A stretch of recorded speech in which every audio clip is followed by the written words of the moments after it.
नमस्कार मित्रों, आज तारीख है 29 नवंबर 2015 रविवार 29 नवंबर 2015 संडे।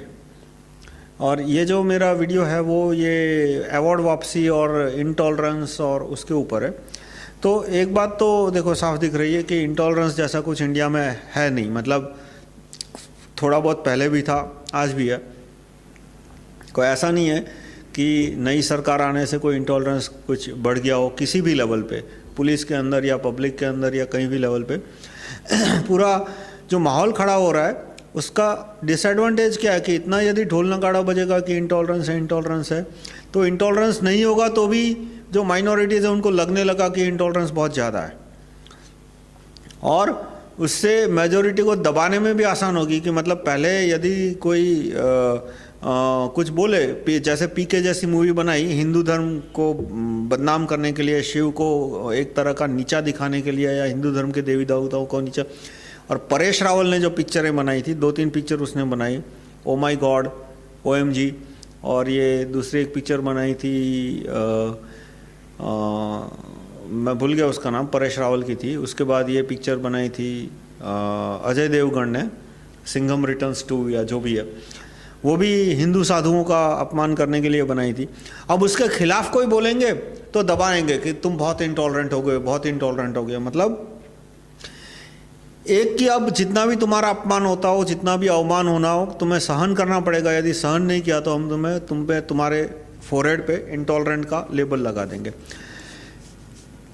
इसमें जाहिर है विदेशी पैसा है कि ये जो एक्टर है वो देखते हैं कि हम इंटॉलरेंट का ढोल नगाड़ा बजाएंगे तो जो विदेशी कंपनियां उनके पिक्चरों को US में प्रमोट करती है उसमें रेवेन्यू बढ़ जाएगी। हो सकता है इंडिया में थोड़ी रेवेन्यू कम हो जाए, इंडिया में शायद उनको 10% 20% रेवेन्यू कम हो जाए, पर अमेरिका के अंदर भारतीय पिक्चरों का मार्केटिंग अमेरिकन कंपनी करती है, क्योंकि अधिकतर थिएटर अमेरिकन कंपनियों के पास में है। तो यदि रिश्ते अच्छे हैं अमेरिकन कंपनियों से तो तुम्हारी थिएटर अमेरिका के, तो मतलब यदि अमेरिकन कंपनियों से रिश्ते अच्छे हैं तो तुम्हारी पिक्चरें अमेरिका में ज़्यादा चलेगी, और अमेरिका में पिक्चर चलती है तो ज़्यादा पैसा आता है। अमेरिका में एक ऑडियंस देखता है तो उससे जितना प्रॉफिट होता है, और इंडिया में कोई एक सीट दिखे तो अमेरिका का प्रॉफिट है वो कई गुना ज़्यादा है। तो ये सब चीज़ें देखो तो जो बहुत सारे एक्टर है वो मिशनरियों के कहने पे चलते हैं। प्लस जो दाऊद पे जो शिकंजा धीरे धीरे कसता जा रहा है उसकी वजह से फिल्म इंडस्ट्री के बहुत सारे लोग जिनको डायरेक्टली इनडायरेक्टली दाऊद से मदद मिलती थी वो भी थोड़े बौखला गए हैं। इसलिए वो भी फिर इंटॉलरेंस का ढोल नगाड़ा शुरू कर देते हैं। इंटॉलरेंस शब्द से पहले यदि किसी ने शब्द बोला इंडिया के कॉन्टेक्स्ट में तो वो ओबामा ने बोला था। ओबामा भारत में आए, उसके बाद वापस गए, उसके बाद उन्होंने कोई स्टेटमेंट इशू किया कि India should become more tolerant in religious issue, ऐसा कोई स्टेटमेंट था उनका। और उसके बाद धीरे धीरे ओबामा ने इंटॉलरेंट या टॉलरेंस वर्ड का क्या यूज़ किया, एक के बाद एक बढ़ता गया, और फिर दादरी में 2 लोग मर गए। उसके बाद उसका बड़े पैमाने पे बीजेपी में भी, जो दादरी में 2 लोग मरे, बीजेपी में भी उसका बड़े पैमाने पे प्रचार किया, क्योंकि बीजेपी को गोरक्षा के नाम पे बिहार में वोट बटोरने थे। तो बीजेपी ने भी उसका बड़ा पैमाने पे प्रचार किया, और जो पेड मीडिया थी उसने भी बड़े पैमाने पे प्रचार किया, और इस तरह से ये मुद्दा चढ़ता गया।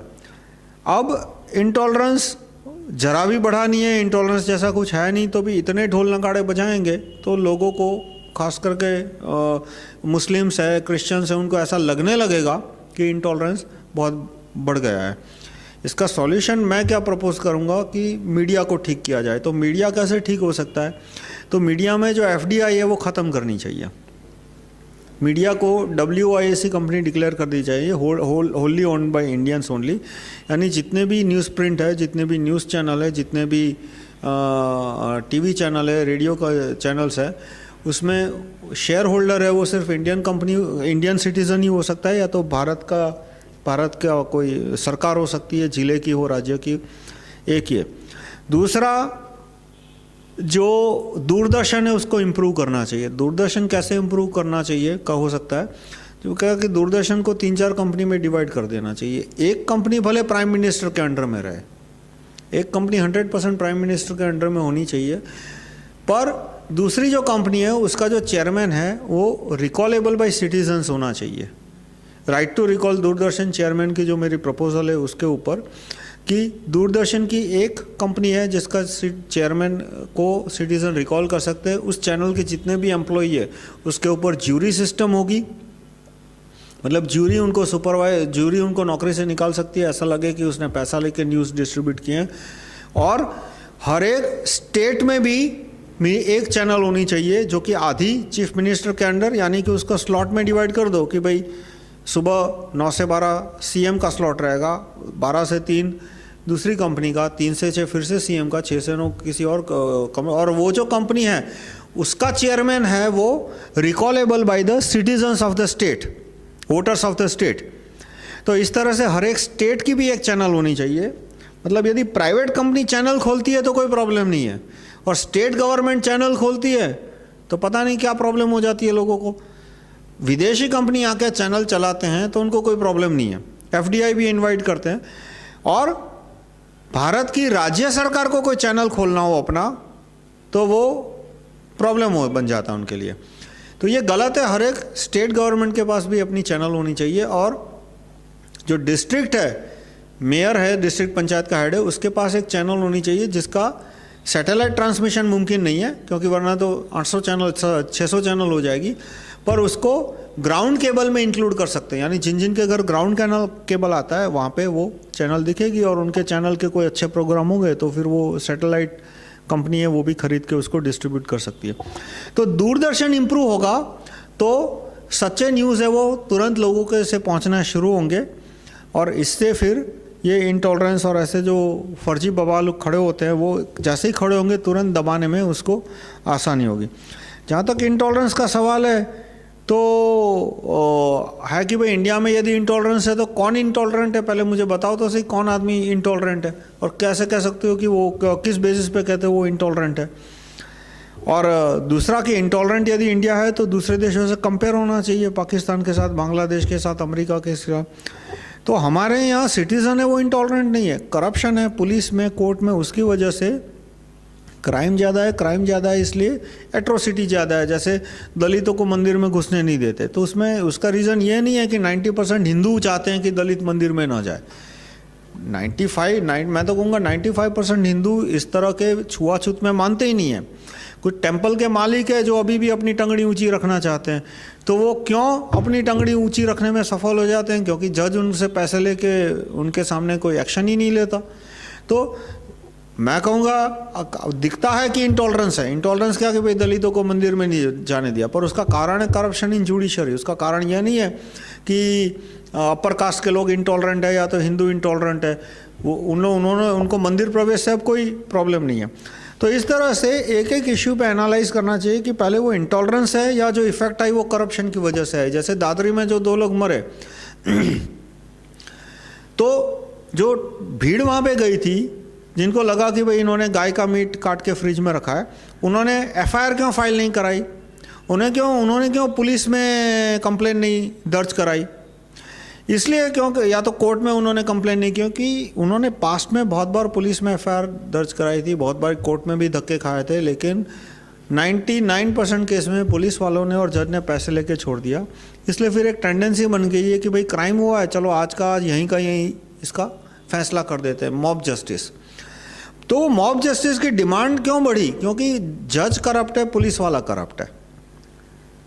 तो इंटॉलरेंस जो है वो आदमी की वजह से नहीं है, वो करप्शन की साइड इफेक्ट है।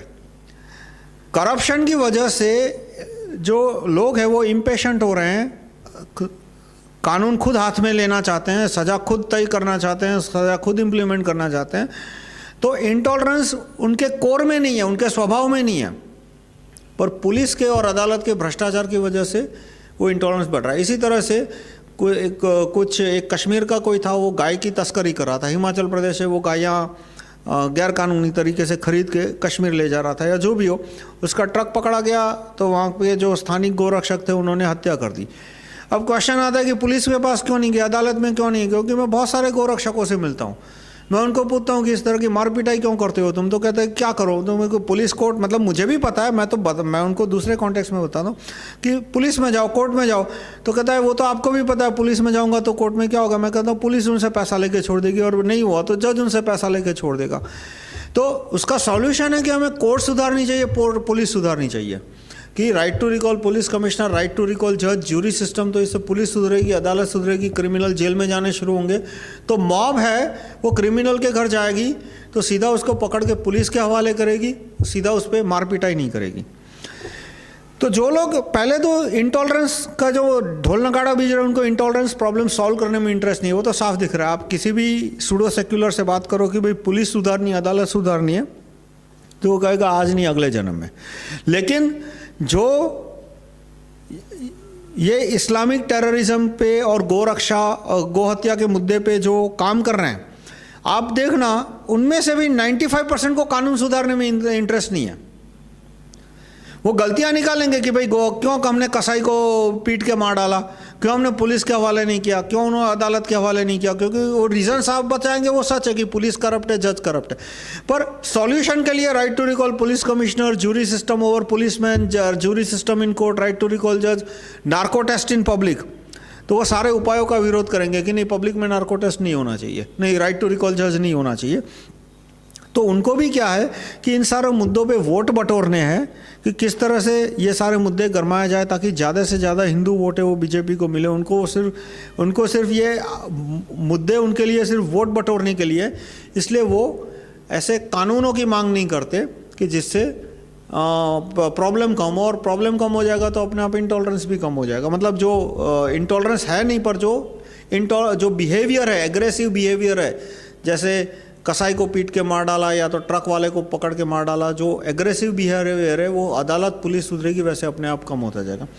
तो समराइज़ करूँगा कि ये जो इंटॉलरेंस का डिबेट है वो इंटॉलरेंस का भ्रम खड़ा कर देगी, भय खड़ा कर देगी, और इसको डिबेट को तोड़ने का तरीका है right to recall Doordarshan chairman. Social media पे सिर्फ ये कहे कि इंटॉलरेंस की बात करने वाले झूठे हैं, तो उससे कुछ नतीजा नहीं निकलेगा, क्योंकि वो झूठे हैं तो बताओ तुम्हारे पास क्या सच है। जो प्रॉब्लम है उसका सॉल्यूशन रखना चाहिए। एक बात देखनी चाहिए कि जो 2 लोगों को मार डाला दादर में, वो अपने आप में गलत था, उनको कोर्ट में ले जाना चाहिए, उनका पब्लिक में नार्को टेस्ट होना चाहिए, पता लगाना चाहिए कि सचमुच गाय मारी थी या भैंस का मीट था, और प्रूव हो कि वो गाय का मीट है, उसके बाद उनको फांसी होनी चाहिए। ये मैं मानता हूँ, पर पहले नार्को टेस्ट के द्वारा, ज्यूरी के द्वारा प्रूव होना चाहिए कि वो मीट गाय का मीट था, या तो वो जो फॉरेंसिक टेस्ट है उसके द्वारा। इसी तरह से जो कसाई गायों को चुरा के हिमाचल प्रदेश से कश्मीर ले जा रहा था, उसको भी फांसी होनी चाहिए, पर पहले उसका पब्लिक में नार्को टेस्ट होना चाहिए कि वो गायें उसने खरीदी नहीं थी कानूनी तौर पे, उसको वो कसाई खाने में कत्ल कराने के लिए ले जा रहा था। वो एक बार प्रूव हो जाए, एस्टैब्लिश हो जाए, उसके बाद उसको फांसी देनी चाहिए। सीधा जाके उसको मार डाला, वो अपने आप में गलत है, और इसमें बहुत निर्दोष लोग भी मर सकते हैं, और इसमें एक हफ्ता वसूली की सिस्टम भी खड़ी हो जाएगी कि उस एरिया के कुछ गुंडे होंगे, वो गोरक्षा का लिबास पहन लेंगे, और जो भी ट्रक जा रहा होगा उसमें देखेंगे कि गाय बैल है, बोलेंगे कि लाओ भाई पैसा दो, तो जाने देंगे, नहीं पैसा हो तो तुम्हें मार के गोरक्षा का खड़ा कर देंगे। तो इससे तो ऊपर से और गोहत्या बढ़ेगी कि जो उनको पैसे दो और निकल जाओ।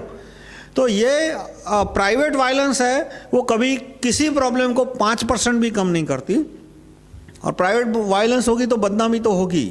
प्राइवेट वायलेंस जहाँ भी होती है वहाँ बदनामी होती है, फिर इंटॉलरेंस के नाम पे हो या गुंडागर्दी के नाम पे हो, जो भी हो। तो हमें ये सारे प्राइवेट वायलेंस कम कराने चाहिए, और हमें ये सारे कानून लाने चाहिए जिससे से ये क्राइम हैंडल हो सके। धन्यवाद।